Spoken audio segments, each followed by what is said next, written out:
Pada video ini saya akan membahas tentang minimum spanning tree dengan dua algoritma, yaitu algoritma prim dan juga algoritma Kruskal.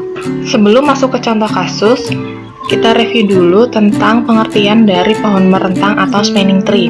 Pengertian dari pohon merentang atau spanning tree ini sudah pernah dijelaskan di bagian bab teori graf terminologi. Pohon merentang adalah suatu pohon yang diperoleh dengan cara memutuskan sirkuit yang ada di dalam graf. Cara memutuskan sirkuit tersebut adalah dengan menghilangkan beberapa sisi yang ada di dalam grafnya, tetapi tanpa mengurangi jumlah simpul atau titiknya. Kita lihat contoh dari graf G1 sebagai berikut. Jika kita ingin membuat spanning tree dari graf G1 ini, kita bisa menghapus beberapa sisi yang ada di dalam G1, sedemikian sehingga sudah tidak ada sirkuit di dalam G1, tetapi tanpa mengurangi jumlah simpul yang ada di G1 ini. Contohnya sebagai berikut. Dari graf G1 kita bisa membuat salah satu pohon merentangnya adalah T1. T1 ini jumlah simpulnya tetap 4, namun di dalam T1 ini sudah tidak mengandung sirkuit lagi karena kita sudah menghapus beberapa sisi yang menyebabkan terkandungnya sirkuit. Contoh lainnya adalah sebagai berikut. Hampir sama seperti T1, di T2 juga jumlah simpulnya tetap 4, namun sudah tidak mengandung sirkuit. Begitu juga dengan contoh T3 maupun T4. Terdapat beberapa algoritma yang digunakan untuk menyelesaikan masalah minimum spanning tree. Salah satunya adalah algoritma Kruskal. Pada algoritma Kruskal, data yang berupa bobot dari sisi-sisi harus diurutkan terlebih dahulu berdasarkan dari bobot terkecil hingga bobot terbesar. Kemudian, berdasarkan tabel tersebut, tabel yang berisi bobot yang sudah diurutkan, kita akan melakukan pemilihan sisi yang akan digunakan atau yang akan dihapuskan. Pemilihan sisi dilakukan dari bobot yang paling kecil terlebih dahulu. Jika terjadi suatu bobot sama, dapat dipilih secara sembarang atau bahkan kedua-duanya dengan syarat tidak terjadi sirkuit di antara sisi-sisi yang dipilih tersebut. Lakukan langkah-langkah tersebut hingga seluruh titik terhubung tanpa membentuk sirkuit sehingga terbentuk suatu penyelesaian minimum spanning tree. Kita lihat contohnya, misalkan saya mempunyai graf berbobot sebagai berikut.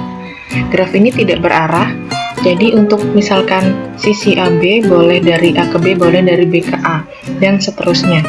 Dari graf ini kita akan mencari spanning tree dengan bobot yang paling minimum. Terdapat dua algoritma yang dapat digunakan untuk mencari spanning tree. Pada algoritma Kruskal, kita harus mendata semua sisi beserta bobotnya terlebih dahulu sebagai berikut. Setelah itu, kita harus mengurutkan bobot dari bobot yang paling kecil ke bobot yang paling besar, sehingga diperoleh sebagai berikut. Selanjutnya, setelah kita urutkan bobot dari yang terkecil hingga terbesar, kita pilih sisi yang pertama adalah sisi dengan bobot terkecil, yaitu sisi HG dengan bobot 1. Setelah kita pilih, kemudian kita tandai yang artinya sisi tersebut sudah kita gunakan.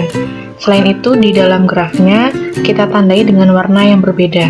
Untuk sisi dengan bobot terkecil selanjutnya adalah sisi GF dan sisi IC. Sebelum kita coret dan kita pilih, kita cek terlebih dahulu apabila kita menggambar sisi-sisi tersebut akan membentuk suatu sirkuit atau tidak. Ternyata apabila kita memilih kedua sisi ini tidak akan membentuk sirkuit, sehingga sisi GF dan sisi IC bisa kita pilih kedua-duanya. Kemudian, bobot terkecil selanjutnya adalah sisi AB dan sisi CF. Sama seperti langkah sebelumnya, kita cek terlebih dahulu apakah sisi AB dan sisi CF akan membentuk sirkuit atau tidak.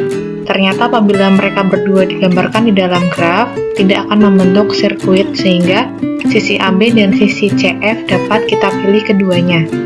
Setelah itu, bobot terkecil selanjutnya adalah sisi IG. Namun, apabila sisi IG kita pilih dan kita gambarkan di dalam graf, ternyata akan membentuk sirkuit, yaitu sirkuit IG, F, C kembali ke titik I lagi, sehingga untuk sisi IG tidak kita pilih. Bobot terkecil selanjutnya adalah 7 dari sisi CD dan HI. Kita lihat dari sisi CD terlebih dahulu. Untuk sisi CD, apabila kita hubungkan tidak akan membentuk sirkuit. Sedangkan untuk sisi HI, jika kita hubungkan akan membentuk sirkuit, yaitu sirkuit HI, CF, GH kembali ke titik I lagi. Sehingga untuk sisi HI tidak kita pilih. Bobot terkecil selanjutnya adalah 8 dari sisi AH dan sisi BC. Kita lihat dari kedua sisi dengan bobot 8 ini, manakah yang bisa dipilih untuk dijadikan minimum spanning tree. Untuk sisi AH, apabila kita gambarkan di dalam graf, tidak akan membentuk sirkuit sehingga dapat kita pilih. Sedangkan untuk sisi BC, apabila kita hubungkan atau kita gambarkan ternyata akan membentuk sirkuit, yaitu sirkuit BCF GHAB kembali ke titik C lagi, sehingga untuk sisi BC tidak kita pilih.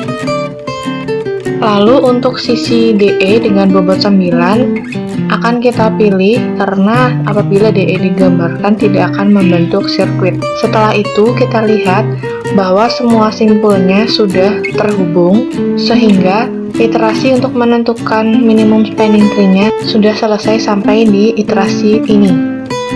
Setelah iterasi selesai, kemudian kita bisa menghapuskan sisi-sisi yang tidak dipilih pada iterasi-iterasi sebelumnya, sehingga kita hanya menggunakan sisi-sisi dengan bobot terkecil untuk digunakan dalam minimum spanning tree. Kita lihat bahwa hasil dari graf ini berupa pohon, yaitu suatu graf yang terhubung. Dengan kata lain, semua simpulnya terhubung, namun tidak membentuk suatu sirkuit. Dan sesuai dengan konteksnya, yaitu minimum spanning tree, maka kita akan memperoleh hasil berupa pohon merentang dengan bobot yang paling minimum. Dalam hal ini, kita memperoleh hasil bobot paling minimumnya adalah 37.